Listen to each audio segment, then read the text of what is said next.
May I come in, sir? Come in. Good morning, sir. Morning. Take your seat. बैठ जाए. Thank you, sir. Sakshi, Yes, sir. आपने graduation किया है political science और sociology लेके. Yes, sir. ये पास course या ऑनर्स है पॉलिटिकल साइंस? सर ग्रेजुएशन किया है. हाँ. रेगुलर हूँ. अच्छा, रेगुलर ग्रेजुएशन, ऑनर्स नहीं किया है? ऑनर्स अभी मैं कर रही हूँ, हिस्ट्री से एमए. हिस्ट्री से एमए कर रही हैं अभी जी आप? सर. अच्छा. फर्स्ट विंग है. तो आप पॉलिटिकल साइंस का अध्ययन किया, सोशियोलॉजी का अध्ययन किया, अब आप इतिहास पढ़ रही हैं. Yes sir. क्यों? सर जब मैंने ग्रेजुएशन किया तो जो सब्जेक्ट्स कॉलेज में अवेलेबल थे वो ले लिया. ग्रेजुएशन के बाद मैंने सिविल सर्विसेज की प्रिपरेशन स्टार्ट की तो मुझे हिस्ट्री इंटरेस्टिंग लगा और मुझे ऐसा भी लगा कि फर्स्ट पेपर में जीएस फर्स्ट पेपर में 50% कवर हो जाएगा और जो मेरे ग्रेजुएशन के सब्जेक्ट हैं वो सेकंड पेपर में हेल्पफुल हो जाएंगे. अच्छा. यही सब देखते हुए मैंने हिस्ट्री ऑप्ट किया. हिस्ट्री में क्या अच्छा लगता है आपको? इंडियन हिस्ट्री की बात अगर हम करें, कौन सा पीरियड आपको ज़्यादा अच्छा लगता है? सर इंडियन हिस्ट्री में Indian national movement. Indian national movement. Yes sir. ऐसी कौन सी स्टोरी है इंडियन नेशनल मूवमेंट की जो आपको सबसे ज़्यादा इंस्पायर करती है? सर जिस तरह से हमारे देश में पहले उग्रवाद, फिर उदारवाद, फिर गांधी जी ने अंग्रेज़ों का मुकाबला किया, रणनीति बनाई, गांधी जी की जो रणनीति रही और जिस तरह से पूरे देश ने सहभागिता की, ये सब चीज़ें देख के बहुत ही एनर्जी आती है और अच्छा लगता है पढ़ के. मान लीजिए आप सिविल सर्वेंट हो जाते हैं तो जो भी आपने टेक अवेज है, जो इंस्पायर्ड होके जो भी आपने सीखा है, समझा है, उसका कैसे उपयोग करेंगी आप अपने जीवन में? Sir civil servant Indian national movement से. हाँ. सर इंडियन नेशनल मूवमेंट से मैंने ये सीखा है कि हमारे समाज में विभिन्न धर्मों के लोग हैं और हमें हमेशा सबको साथ लेकर ही चलना होगा. अगर कभी भी हम किसी एक पक्ष में जाते हैं या वोट बैंक राजनीति इन सब के चलते किसी एक धर्म का सपोर्ट करते हैं तो उसके परिणाम गलत आते हैं. इसीलिए हमेशा सोसाइटी के हर वर्ग को साथ लेके चलना होगा. दूसरा मैंने ये सीखा है कि पीपल पार्टिसिपेशन बहुत रिक्वायर्ड है. तो एज अ सिविल सर्वेंट मैं हमेशा जब भी कुछ भी काम करूँगी मैं कोशिश करूँगी कि रोल ऑफ पीपल हमेशा इम्पॉर्टेंट हो, उनका फीडबैक लेती रहूँगी और इसके अकॉर्डिंग अपनी पॉलिसीज़ में चेंज करती रहूँगी. तीसरा मैंने ये सीखा है कि महिलाओं का रोल बहुत इम्पॉर्टेंट होता है और एज अ सिविल सर्वेंट मैं हमेशा कोशिश करूँगी कि वुमेन इक्वलिटी हो, वुमेन भी आगे आके अपना रोल पूरा करें. वुमेन इक्वालिटी से आप क्या मीन करती हैं जब आप कह रही हैं वुमेन इक्वालिटी हो? सर वुमेन इक्वलिटी से मेरा मतलब है कि इकोनॉमिक, पॉलिटिकल, सोशल हर क्षेत्र में उन्हें बराबर का अधिकार मिले, न ज़्यादा न कम.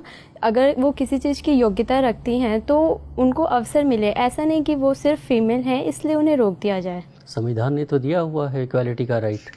सर कॉन्स्टिट्यूशन ने दिया हुआ है लेकिन हमारा सोशल माइंडसेट पैट्रियार्की बन गया है जिस वजह से काफ़ी उनके लिए सेक्टर्स लिमिटेड कर दिए गए हैं. ये चीज़ नहीं होनी चाहिए. मान लिया जाए आपको डिस्ट्रिक्ट मजिस्ट्रेट बना दिया जाता है, आप यूपी की रहने वाली हैं ना? Yes sir. यूपी के किसी ज़िले में आपको डिस्ट्रिक्ट मजिस्ट्रेट बना दिया जाता है. Yes sir. पहली बात आपने की कि आप चाहेंगे कि कम्युनल हार्मोनी बनी रहे. Yes sir. Vote bank politics में हम लोग ना पड़े. और एक ही दिन आपको हिंदू समाज आता है आपके पास, कहता है कि साहब हमें रामनवमी का जुलूस निकालना है. मुस्लिम समाज आता है आपके पास कि साहब हमें आज तजिया निकालना है और एक ही रूट से निकालना है हमें. एज डिस्ट्रिक्ट मजिस्ट्रेट आप क्या करेंगी? सर यहाँ पे दोनों दलों की भावनाओं का सम्मान करना चाहिए क्योंकि दोनों ही अपने अपने धर्म को एक तरह से रिप्रेजेंट करना चाहते हैं. इसके लिए मैं उनके लीडर जो भी होंगे उनसे बात करूँगी कि वो एक ही जगह से निकालना, या तो वो अलग अलग रास्ते चुन लें, बट अगर उनकी ज़िद है कि एक ही जगह से निकालना है तो टाइम में थोड़ा सा अंतर कर दिया जाए जिससे दोनों सद्भावना से अपना काम कर सकें. अच्छा, आपने अपने हॉबीज़ में घूमर डांस की जिक्र की है आपने. यस. ये क्या होता है Ghoomar dance? Sir Ghoomar dance एक राजस्थानी फोक डांस है जिसमें कुछ विशेष तरह के सॉन्ग होते हैं जैसे घूमर रमवाने सा, टूटे बाज, इस तरह के सॉन्ग्स पे डांस किया जाता है और इसमें परंपरागत ड्रेस पहनी जाती है, लहंगा, चुन्नी, और ट्रेडिशनल रूप से जब घूमर किया जाता था तो एक ट्रांसपेरेंट घूंघट भी लिया जाता था. ये घूमर कब की शुरुआत कब हुई थी और क्यों किया जाता था? सर इसकी शुरुआत भील जनजाति से ही मानी जाती है कि वो अपने समुदाय में खुशी के जब भी अवसर होते थे, जैसे किसी का जन्मदिन होता था या किसी की सालगिरह होती थी, फसल कटाई होती थी, तब घूमर के माध्यम से अपनी खुशी को प्रकट करते थे। और आगे ये राजस्थान में फैल गया। इसके बाद पास के राज्यों जैसे उत्तर प्रदेश, गुजरात में भी काफ़ी अच्छे से किया जाता है। हाल फिलहाल में एक कंट्रोवर्शियल मूवी बनी थी, हिंदी सिनेमा बनी थी, यस सर। जिसमें कि काफ़ी कंट्रोवर्सी हुई। उसमें एक घूमर डांस दिखाया गया था। आप बता सकती हैं कौन सी मूवी थी? सर पद्मावती। पद्मावती या पद्मावत? पद्मावत। पद्मावत मूवी आपने, उसमें घूमर डांस आपने देखा है? मूवी देखी है आपने? सर मूवी नहीं देखी है पर डांस देखा है। डांस देखा है आपने? जी सर। किसने गाना गाया है उसमें? सर श्रेया घोषाल। और सर चलिए कोई बात नहीं। हाँ सही। आपने आईपीएस चॉइस क्यों नहीं रखा? आप सर तो इतना कुछ करना चाहती है समाज के लिए, फिर आप क्या पुलिस में क्यों नहीं जाना चाहती हैं आप? सर इसके लिए फिजिकल रिक्वायरमेंट फुलफिल नहीं करती। अच्छा ठीक। साक्षी आपके नाम का क्या अर्थ है? सर साक्षी से मतलब है प्रत्यक्षदर्शी, आई विटनेस। कोई और साक्षी नाम से कोई और फेमस व्यक्तित्व जिसके बारे में आपको पता हो? सर साक्षी मलिक भारत की एक फ्री स्टाइल रेसलर हैं जिन्होंने 2016 के ओलंपिक में ब्रॉन्ज मेडल जीता था। अच्छा, कहाँ से है वो, किस राज्य से? हरियाणा। हरियाणा से। हरियाणा में कहाँ से? सॉरी सर मुझे वो नहीं आइडिया पता। नहीं। चलिए कोई बात नहीं। अच्छा, गारमेंट्स, यस। शायद आपका परिवार गारमेंट्स के बिजनेस से, या जैसा मैंने अभी पढ़ा कहीं पे गर्ग गारमेंट्स करके है, ये क्या है गर्ग गारमेंट्स? सर एक शॉप है हमारी रॉबर्ट्सगंज में। अच्छा, आपकी शॉप है? जी सर। तो गारमेंट के बारे में कुछ बताइए। गारमेंट्स के बारे में? उत्तर प्रदेश में गारमेंट्स के बारे में कुछ बताइए। सर उत्तर प्रदेश में टेक्सटाइल इंडस्ट्री का हब कानपुर रहा है। इसके अलावा हमारी एक रिटेल शॉप है रॉबर्ट्सगंज में ही, जिसमें शर्ट पैंट इस तरह की आइटम्स बेची जाती है। मैनचेस्टर ऑफ इंडिया किसको कहा जाता है? सर मुंबई। आप श्योर हैं? Yes sir. और Manchester of north India Kanpur. अच्छा, मैनचेस्टर कहाँ है? सर ये यूरोप में है, मेरे को एग्जैक्ट नहीं पता है। क्यों, जैसे मान लीजिए आपने मुंबई के बारे में ही कहा, मैनचेस्टर ऑफ इंडिया, या कानपुर के बारे में ही कहा, तो क्यों उन्हें कहा जाता है मैनचेस्टर? सर वहाँ पे ऐतिहासिक रूप से बहुत ज़्यादा टेक्सटाइल इंडस्ट्री का विकास देखा गया। वहाँ के जो लेबर थे वो उसमें स्किल्ड हो गए, जिसकी वजह से वो इंडस्ट्री और ज़्यादा फैलती गई और एक तरह से हब बना हुआ था, इस वजह से कहा जाता है। यद्यपि अब ऐसा नहीं है, अब देश के कई जगहों पे टेक्सटाइल इंडस्ट्री डेवलप्ड हो रही है और कानपुर की टेक्सटाइल इंडस्ट्री की जो टेक्नोलॉजी है वो उतनी अपग्रेड नहीं हो पाई है, इसलिए धीरे धीरे कम होती जा रही है। ड्रेन ऑफ वेल्थ सुना है आपने? यस। किनका सिद्धांत है ये, बताइए कुछ। दादा भाई नौरोजी जी ने ये सिद्धांत दिया था। इंग्लैंड डेब्ट टू इंडिया ऐसी एक पुस्तक लिखी थी, उसमें ड्रेन वेल्थ फ्रॉम इंडिया कहा था। उनका कहना था कि जो अंग्रेज हैं भारत में भू राजस्व, लगान इत्यादि के माध्यम से हमारी संपत्ति को विदेश लेके जा रहे हैं और इसका परिणाम ये हुआ है कि देश में पर कैपिटा इनकम केवल 20 रुपये रह गई है। इसको उन्होंने ड्रेन ऑफ वेल्थ कहा था। अच्छा, कोई मुझे ध्यान आ रहा है डैनियल डिफो की। डैनियल डिफो नाम सुना है आपने? Sorry sir. Robinson Crusoe? नहीं सर। सुना है ना? नहीं सुना है। रॉबिन्सन क्रूसो का भी नहीं सुना है? अच्छा, चलिए कोई बात नहीं है। अब मुझे एक आपने कहीं वेस्ट मटेरियल के बारे में कुछ लिखा हुआ है। Yes sir. ठीक है ना, तो क्या है ये? सर ये मेरी इंटरेस्ट है। मैं स्कूल टाइम से ही हमारे स्कूल में प्रोजेक्ट्स दिए जाते थे कि पेन स्टैंड बनाना है या फिर घर से जो भी वेस्ट मिलता है उससे कोई शोपीस बनाना है। तो ये मुझे बहुत ही अच्छा लगता था बनाना। घर में भी मैंने अक्सर देखा था मम्मी को कि वो बची हुई उनसे एक अच्छा स्वेटर बना देती थी। तो ये मेरे को एक हॉबी की तरह डेवलप्ड हो गया और मैं जब भी मुझे कोई नया सामान चाहिए होता है, मुझे लगता है कि मेरे पास कोई वेस्ट सामान पड़ा हुआ है जिसका यूज़ करके मैं बना सकती हूँ। अच्छा, वेस्ट मटेरियल के डिस्पोजल के लिए अलग अलग मतलब ढंग से किया जाता है डिस्पोजल, कुछ पता है उसके बारे में? कैसे डिस्पोजल किया जाता है? जी सर, इसके कई तरीके हैं। जैसे एक लैंडफिल करते हैं, ज़मीन में दबा देते हैं। दूसरा इंसिनरेशन होता है कि वेस्ट मटेरियल से हम एनर्जी बना देते हैं, या फिर एक अवायवीय श्वसन के माध्यम से किया जाता है। इसके अलावा एक 4R प्रोसेस होता है जिसमें रिड्यूस रीयूज़ के बाद हम उसको रिसाइकल करने की कोशिश करते हैं, जैसे न्यूज़पेपर, प्लास्टिक, और इससे पुनः दूसरे उत्पाद बना देते हैं। कौन सा कंट्री है जो सबसे ज़्यादा वेस्ट मटेरियल प्रोड्यूस करता है? सॉरी सर, मुझे नहीं पता, इसके बारे में ज़्यादा ध्यान नहीं। चलिए कोई बात नहीं। एक और सवाल का मुझे जवाब दीजिए। समाज शास्त्र में, सोशियोलॉजी में एक सोशल बॉन्डिंग करके सिद्धांत है, कुछ पता है उसके बारे में?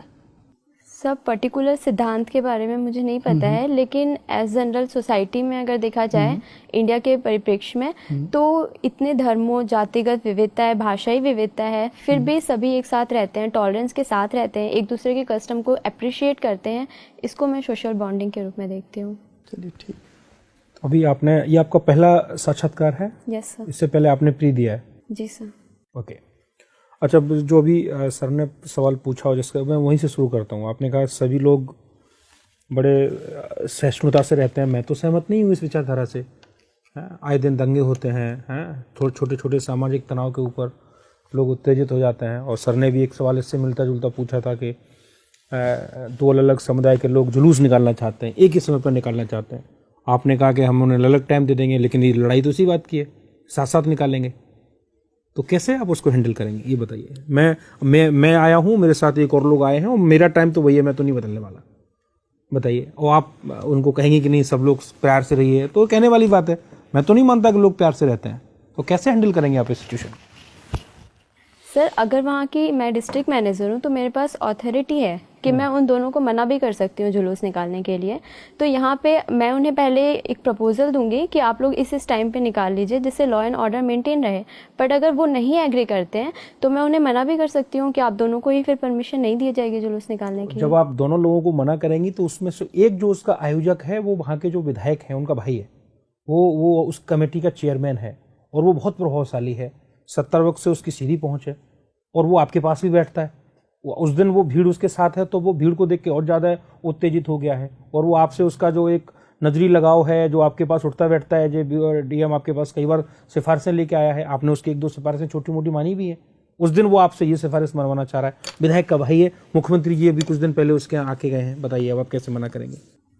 सर, अगर उससे मेरा कोई कांटेक्ट है या मैं उसको जानती हूँ, तो भी एज अ डीएम मुझे सोशल परिप्रेक्ष्य में काम करना होगा। मैं किसी पर्सनल के लिए काम नहीं कर सकती हूँ।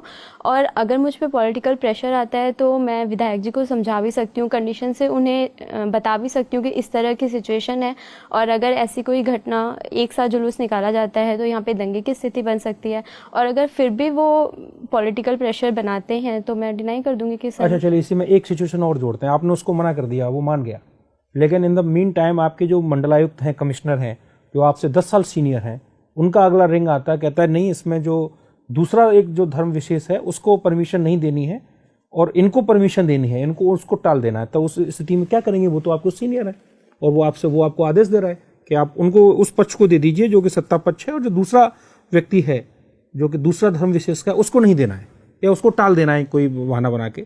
उस स्थिति में आप क्या करेंगे? और वो आपके सीनियर है, इमीडिएट सीनियर है, आपके कमिश्नरी में ही बैठते हैं जहाँ पे वो आपकी रोज मीटिंग लेते हैं। सर, पहले मैं उन्हें कंडीशन से अवेयर कराऊंगी और इसके क्या, वो तो अवेयर है, आप उन्हें क्या, वो तो आपके सीनियर भी हैं। तो सर मैं उनसे अपील करूंगी कि वो मुझे रिटर्न में लिख के दें, और इसके जो भी कॉन्सिक्वेंसेज होंगे उसकी रिस्पॉन्सिबल फिर मैं नहीं होंगी। मैं उन्हें ऐसा स्पष्ट कर दूंगी। ओके, मतलब आप उन्हें बोल देंगे कि वो लिखित में दें। वो तो नाराज हो जाएंगे, आपकी करेक्टर रोल भी वही लिखेंगे। नहीं, आप सोच लीजिए, आप मुझे आराम से तसल्ली से जवाब दीजिए। मैं ये कह रहा हूँ कि आपकी जो करेक्टर रोल है, जिसके आधार पर आपका अपना प्रमोशन डिपेंड करता है, वो उसको खराब कर देंगे। वो लिख देंगे कि she is very poor officer and he will grade you between 1 to 4 marks which are very poor for your promotion purposes. Then what exactly will you do in that situation? Sir मैं यही करूँगी, मैं उनसे return में लिखने को दूंगी और जो भी कॉन्सिक्वेंसेज होंगे उसके रिस्पॉन्सिबल फिर वही होंगे। और जो मेरा फीडबैक है ये मेरे काम पे डिपेंड करता है। इस तरह के पॉलिटिकल प्रेशर तो आते रहेंगे। अगर मैं हर समय झुकती हूँ और इसकी चिंता करती हूँ कि मेरा फीडबैक कैसा रहेगा, तो ये तो मेरे लिए ही निगेटिव होगा। आपके लिए नेगेटिव होगा तो आप तैयार हैं, पुअर परफॉर्मेंस Yes, sir. आपकी होगी उसके लिए आप तैयार हैं। ओके अच्छा, एक बहुत छोटा सा सवाल मैं आपसे और पूछ रहा हूँ। आपने कहा कि आप इंडियन नेशनल मूवमेंट से बहुत प्रभावित हैं, लेकिन मैं ये कह रहा हूँ कि इंडियन नेशनल मूवमेंट एक बहुत बड़ी असफलता है। अगर इंडियन नेशनल मूवमेंट सफल होता तो देश बढ़ता नहीं। अगर इंडियन नेशनल मूवमेंट को सक्सेसफुली लीड किया जाता तो सांप्रदायिकता इतनी बड़ी समस्या नहीं होती। अगर इंडियन नेशनल मूवमेंट को और ज़्यादा कलेक्टिवली कॉलेजियल वे में और अच्छी तरीके से अगर उसको लीड किया जाता तो इतने ज़्यादा भेदभाव और सामाजिक तनाव नहीं होते। तो इसका मतलब इंडियन नेशनल मूवमेंट तो एक असफल फिनोमिना है, मैं उसको कहूँगा इट्स ए अनसक्सेसफुल फिनोमिना। आप कैसे मुझे मुतमईन करेंगे कि वो सफल है या असफल, बताइए।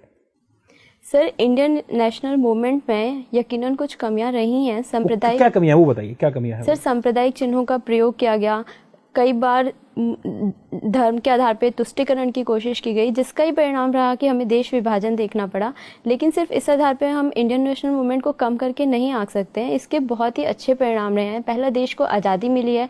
दूसरा, जिन मूल्यों के आधार पर मिली है हमारे देश को, ऐसा एग्जाम्पल पूरे वर्ल्ड में कहीं पर भी नहीं है कि एक हमने डेमोक्रेटिक कंट्री बनाई है, एक हमारा नहीं, मैं आपको कॉन्स्टिट्यूशन है। आपने कहा धार्मिक चिन्हों का प्रयोग हुआ, तो धार्मिक चिन्हों का प्रयोग तो उन्हीं ने किया जिनको हम सबसे ज्यादा रेफरेंस देते हैं, सम्मान देते हैं।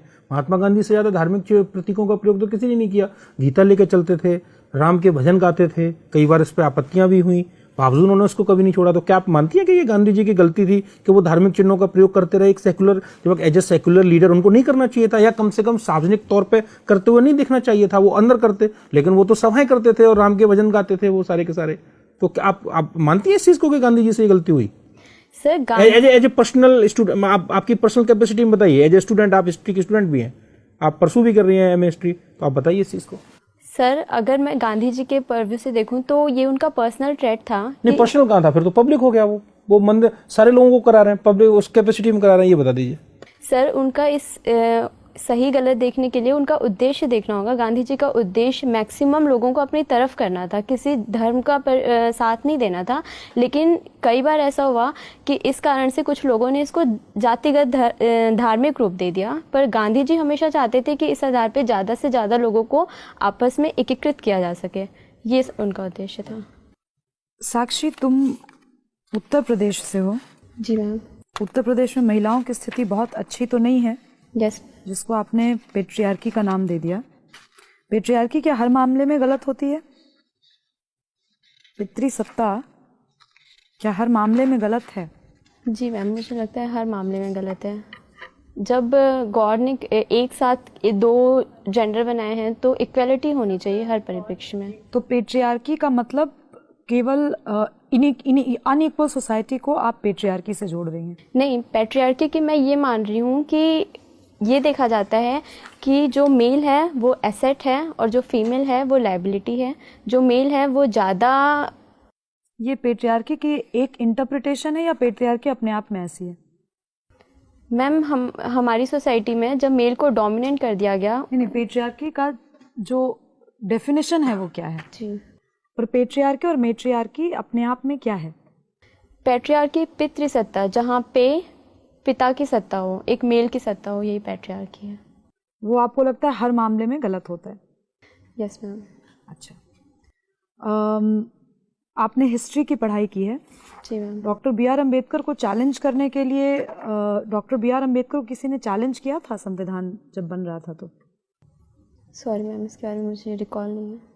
अच्छा, ठीक है। साक्षी, ये बताइए, आप हमारा जो प्रियम्बल है 42nd कॉन्स्टिट्यूशनल अमेंडमेंट एक्ट 1976 के अंतर्गत उस पर 3 वर्ड जोड़े गए थे, वो क्या थे? पंथ निरपेक्षता, लोकतंत्र, गणराज्य। मुझे ये बताइए कि इसके पीछे उद्देश्य क्या था? क्या जोड़ने के बाद ही भारत सेकुलर हुआ, सोशलिस्ट हुआ, या उसके पहले भी था? मुझे ये बताइए कि उसको जोड़ने की उस समय तात्कालिक कारण क्या था, क्यों जोड़ा गया? सर, भारत तो हमेशा से ही एक पंथ निरपेक्ष रहा है, लेकिन उसको जोड़ के एक संवैधानिक रूप दे दिया गया कि हम अपने डॉक्यूमेंट्स के माध्यम से दिखाना चाहते हैं कि भारत एक पंथ निरपेक्ष देश है। इसका कोई धर्म नहीं है, लेकिन ये हर धर्म के साथ इक्वलिटी के साथ बिहेव करता है। उसको एक डॉक्यूमेंट्री स्वरूप दे दिया गया जोड़ने से। अच्छा, ठीक है। अच्छा, आप मुझे ये बताइए कि नक्सलिज्म एक विचारधारा है। जी सर। ये अभी जो चल रहा है भारत में, इसके पीछे की विचारधारा कौन सी है? वो किससे इन्फ्लुएंस विचारधारा है नक्सलिज्म? सर, नक्सलवाद की प्रॉब्लम एक ऐतिहासिक है, कम्युनिस्ट पार्टी ऑफ इंडिया से है, जो कि माओवाद की विचारधारा से प्रभावित थे। और कम्युनिस्ट पार्टी ऑफ इंडिया में कुछ लोग सत्ता में आते हुए अपने उद्देश्यों की पूर्ति करना चाहते थे, तो उसी में एक दल था जो इससे सहमत नहीं था और उन्होंने अलग होकर नक्सलवाद का गठन किया। और ये प्रॉब्लम हमारे देश में जहाँ जहाँ देखी जा रही है, उसके पीछे पावर्टी, अनएम्प्लॉयमेंट, ये मुख्यतः रीज़न रहे हैं। जो मेन स्ट्रीम पॉलिटिकल पार्टी है कम्युनिस्ट पार्टी ऑफ इंडिया जी सर। और जो नक्सल मूवमेंट चल रहा है, दोनों में क्या अंतर है? Sir, communist party of India एक वैधानिक रूप से अपने उद्देश्यों की मांग करती है, पूर्ति करती है, लेकिन नक्सलवाद हिंसा का सहारा लेता है और एक नॉन स्टेट एक्टर है। दोनों के पीछे की जो एक विचारधारा है वो एक ही है, कॉमन है, आप कह रही हैं, लेकिन एक लोकतांत्रिक तरीके से है, एक गैर लोकतांत्रिक तरीके से। जी सर। ठीक है, मेरा अंतिम प्रश्न आपसे है, बेटी बचाओ बेटी पढ़ाओ अभियान के बारे में सुना होगा आपने। यस। इसका एक मेन फोकस है कि जो PNDT एक्ट है हमारा, उसके प्रोविजंस को इफेक्टिवली इम्प्लीमेंट करना। इसके बावजूद जिन डिस्ट्रिक्ट्स में इनको चलाया गया है, जो एक रिपोर्ट है, इंडिपेंडेंट रिपोर्ट है, अभी सेक्स रेशियो अभी भी वहाँ स्क्यूड है, कुछ भी क्वालिटेटिव चेंजेस नहीं आया। तो क्या किस तरह की चुनौतियाँ हैं, क्यों ऐसा क्यों? जैसे एक हमने टारगेट सेट किया और उस टारगेट तक पहुँचने के लिए एक प्रोसीजर डिफाइन किया, फिर भी हम वहाँ तक पहुँच नहीं पा रहे हैं उस लिमिटेड टाइम लाइन को ध्यान में रखते हुए, क्या कारण है? सर, इसका कई परिप्रेक्ष्य में आंसर देना चाहूँगी। पहले जो PCP NDT एक्ट है वो सही तरीके से इम्प्लीमेंट नहीं हो पा रहा है, उसमें जितने रिक्वायरमेंट स्टाफ और फंड की फैसिलिटीज़ है वो नहीं दी गई है, जिसकी वजह से आज भी हर जगह पे देखा जाए अगर किसी को एबॉर्शन कराना है तो वो कुछ पैसे दे के करा लेता है। दूसरी बात ये है कि हमारी सोसाइटी का जो माइंडसेट बना हुआ है कि लड़की एक लाइबिलिटी है और अगर इसका जन्म होता है तो हमें डावरी कलेक्ट करनी पड़ेगी, इसकी सेफ्टी की प्रॉब्लम होगी, तो वो लड़कियों को जन्म नहीं देना चाहते हैं। और एक और मुझे रीज़न दिखता है कि आजकल संपन्न परिवारों में 1 बच्चे या 2 बच्चे की पॉलिसी देखी गई है। अगर उन्हें पहला लड़का हो जाता है तो फिर वो आगे बच्चे नहीं पैदा करते हैं, जिसकी वजह से भी सेक्स रेशियो पे फ़र्क दिखता है। साक्षी, आप गारमेंट बिजनेस से आपका परिवार जुड़ा हुआ है। जी सर। आजकल इंडिया साइज़ की चर्चा बहुत हो रही है, ये क्या है इंडिया साइज़? सर, हमारे देश में गारमेंट इंडस्ट्री हमेशा से ही हथकरघा उद्योग बहुत ही उन्नति पे रहा, लेकिन कभी भी इसके ब्रांडिंग नहीं की गई। हमारे जितने भी मटेरियल्स होते हैं इनके अपने साइज़ नहीं डिसाइड किए गए। जैसे हम विदेशी ब्रांड देखते हैं उनमें पर्टिकुलर साइज़ डिसाइडेड होता है, जिससे विदेश में कहीं भी किसी को ख़रीदना होता है तो उसको साइज़ के आधार पर कोई कन्फ्यूज़न नहीं होती है। भारत के परिप्रेक्ष्य में भी ऐसा करने की कोशिश की जा रही है ताकि हम एक वास्ट मार्केट को कवर कर सकें। किस तरह से कोशिश हो रही है? सर, इसमें इंडिया साइज़ बनाया जाएगा कि हम अपने मानकों के आधार पे 30, 32 जो भी साइज़ हैं उनको डिफ़ाइन करेंगे और उसको एज अ डॉक्यूमेंट्री प्रेजेंट करेंगे ताकि जो परचेस कर रहे हैं उन्हें आसानी हो। ऑनलाइन भी परचेस कर रहे हैं तो उन्हें आसानी हो। किन्हीं 3 देशों का नाम बताएं जहां ऑलरेडी स्टैंडर्डाइज हो चुका है। सॉरी सर, मुझे नहीं पता। बहुत बहुत धन्यवाद, आप जा सकती हैं। Thank you sir.